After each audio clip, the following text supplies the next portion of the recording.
government has heard views, opinions, suggestions from experts, from various policy makers around in the country, economists from several parts of the country and also some from outside, and then placed all the thoughts together to produce this budget which has been tabled in the House.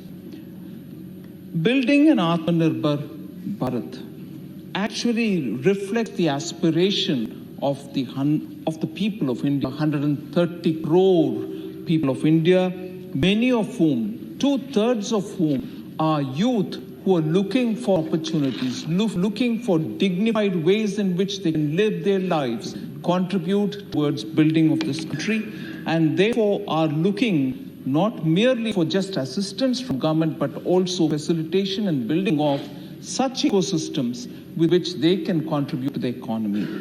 So the stimulus is for revival and systemic reforms that even during the pandemic that the Prime Minister has taken up. And those reforms are the ones which are going to sustain the growth, sustain ease of doing business, and sustain India as the leader in terms of entrepreneurial skills. And therefore, the blend of looking at stimulus provision and also not losing out on the opportunity that we can derive, even though we are living in a pandemic situation, to reform and make India a better managed, better governed country for our youth. So the relief and succor which was so required for our poor, for those people who were very much outside of their villages, outside of their states, was so distinctly provided. I think many of us have observed it, many of them have been repeated, but it is worth mentioning just once that 800 million people have provided free food grains, free cooking gas were provided for 80 million people, and cash directly was given to 400 million people, farmers, women, Divyang, and also the poor and needy. So an immediate response as soon as the lockdown was announced has actually provided that so much required succor, which is absolutely necessary to support our citizens. The PM Garib Kalyan is valued at 2.76 lakh crores, which is a timely measure that was necessary to be taken. Now, even before I get into some of the details which many of the honorable members have raised as issues, saying, can we have a bit of clarity? Will it assure some kind of steps and so on? I just want to straight away address one issue, sir. Chairman, sir, it's now become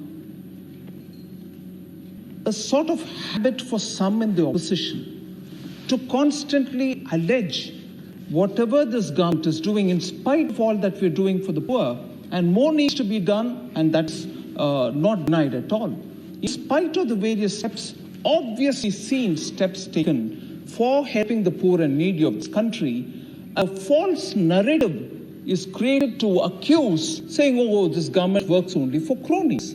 I just want to come up with some details before I get into some of the details in the budget to say, houses completed under PM Awas Yojana, sir, more than 1.67 crore houses have been completed. Is that for the rich? Households which have been electrified under Saubhagya since 2017 October is more than 2.67 crores. Is that for the rich? Total value of orders placed on government e-marketplace is 8,22,077 crore, which is more than 8 trillion of rupees. Are they being given to big companies? They are being given to MSMEs. So we have helped out small and medium companies to ensure themselves getting a market. Is that for the rich and the big capitalists? Length of the road sanctioned under Pradhan Mantri Gram Sadak Yojana is and that is strictly between 2014-15 and those years, 211,192 kilometers. Those roads go to villages.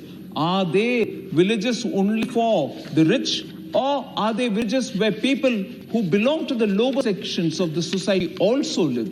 Are they villages where grief don't live? So, whose lifeline are these roads?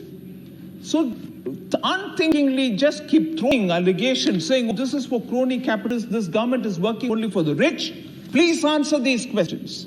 Total verified applications on National Scholarship Portal, more than 9 crore people, and all of them are getting fellowships. For whom are these fellowships going? Are they going for the rich? Are they going for the capitalists? Are they going for the cronies who the UPA government had happily encouraged? And now to stand up and each time create a false narrative. Before I get into the details of the budget, I want these questions to be kept in mind much before false narratives are thrown at us. Number of farmers registered on e-NAM, sir, approximately 1.69. e-NAM was thanks entirely due to the Prime Minister's effort to make sure that the farmers are connected all over the country and he's not constricted by the local markets. If he has opportunities better anywhere else, he should have it. Are these farmers rich corporate farmers? No, not at all. They are small farmers. Number of digital transactions served via UPI from August 2016 till January 2020.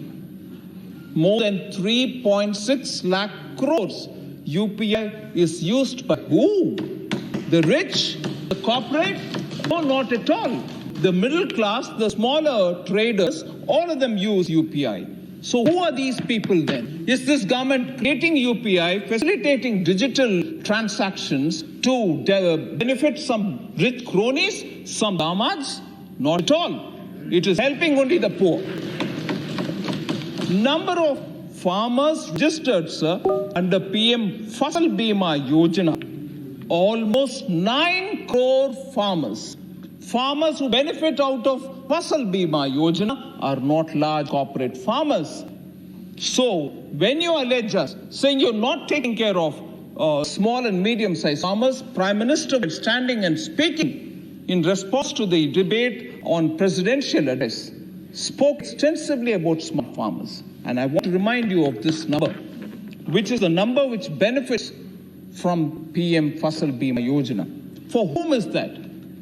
Loans sanctioned under Mudra Yojana.